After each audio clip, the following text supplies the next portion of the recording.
Hi, I'm Dr. Faisel Syed. Welcome to another episode of Faisel and Friends.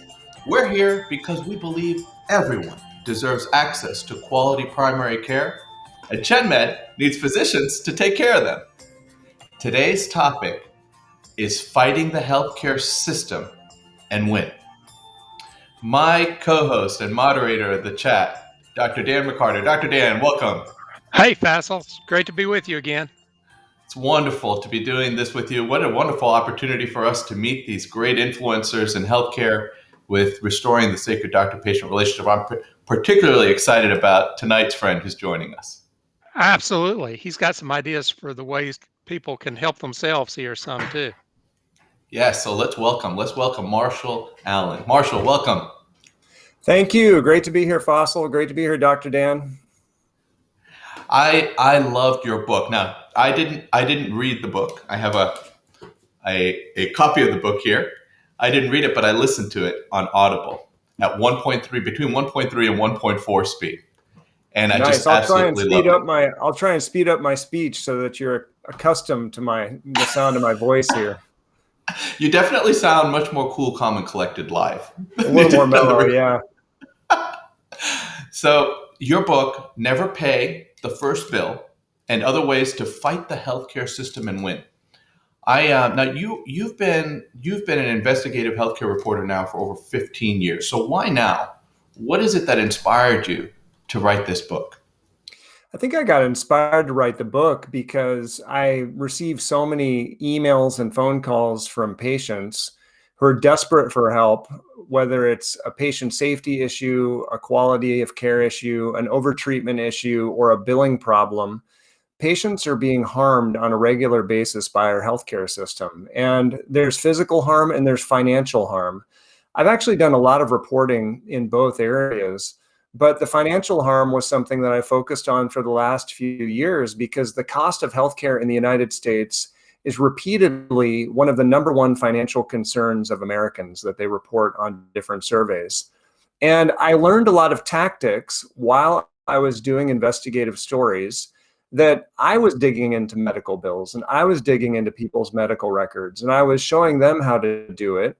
And I really realized I could take this same knowledge and these same skills and put it together in kind of a how-to book. You know, the book is Never Pay the First Bill and Other Ways to Fight the Healthcare System and Win. And the and win part is really the key part because as I did this reporting and I found how employers and individuals are fighting the system and winning, and by winning, I mean they're paying a lot less money for much better healthcare. And that's the big, audacious win I'm calling for in the book. And I'm showing how people and employers can do it. If you just can avoid the pitfalls of the system and navigate it in a smarter way, you can often save hundreds or even thousands of dollars per healthcare encounter. And so that's really what I'm showing in the book, telling the stories of people who have won, showing how the incentives are so twisted and so against us, and then showing people what they can do about it. Why is it that you think that more and more people are feeling like they're uninsured, even though they actually have insurance? Well, I mean, look at the study that came out in the Journal of the American Medical Association last week. It showed that Americans right now are carrying about $140 billion in collections because of medical debt. And about 1 in 5 Americans has medical debt in collections. So if you yourself doesn't have medical debt in collections, you certainly know someone who does. And Faisel, I was really surprised when you reported on LinkedIn to promote this session that you yourself have medical debt in collections. What's going on? What happened? I'm one of the 1 in 5 who have debt collection because of a medical bill. Actually, it was a medical bill for my wife when she was at the hospital. And you're not going to believe the amount that went to debt collection. $16. Wow. $16 went to a debt collector. And that sounds like a billing mistake. Yeah, that's what it was. I mean, it was something that it was basically an out of network situation. And even the fact that it went to billing, we didn't even know that the bill was there. We found out about it when we saw the credit score drop. Right. Well, so that's billing mistakes are as common as price gouging in healthcare. And I think one of the big facades about insurance companies is that they actually are competent in processing these claims. There are millions of these claims for healthcare getting processed every day in the United States. A lot of the insurance companies are using IT systems that are antiquated. I've talked to some people who said some of the systems are using the COBOL language from like back in the 80s and 90s. And so they are using old technology. They auto adjudicate about 96% or more of the claims, which some of them brag about. But by the way, they're automatically just passing these things through the system. And there are so many mistakes that get made. And one of the biggest problems is when the mistakes get pointed out to them, they double down. They don't correct the mistakes. And so if anyone has ever had the frustration of calling an insurance company or a hospital billing department, it is extremely frustrating to try and get these things corrected. And so I show in the book how people can identify errors and overcharges in their medical bills, and then also how to fight the system and win. I have a whole chapter on how patients can sue in small claims court to defend themselves, to put the leverage in their favor, because our judicial system in this country has been set up so that when weaker, less powerful people are being taken advantage of by powerful institutions, we can sue them in small claims court. It only costs about $40 to file a case. The limits in a lot of states are actually very high. In Texas, the limits are $20,000.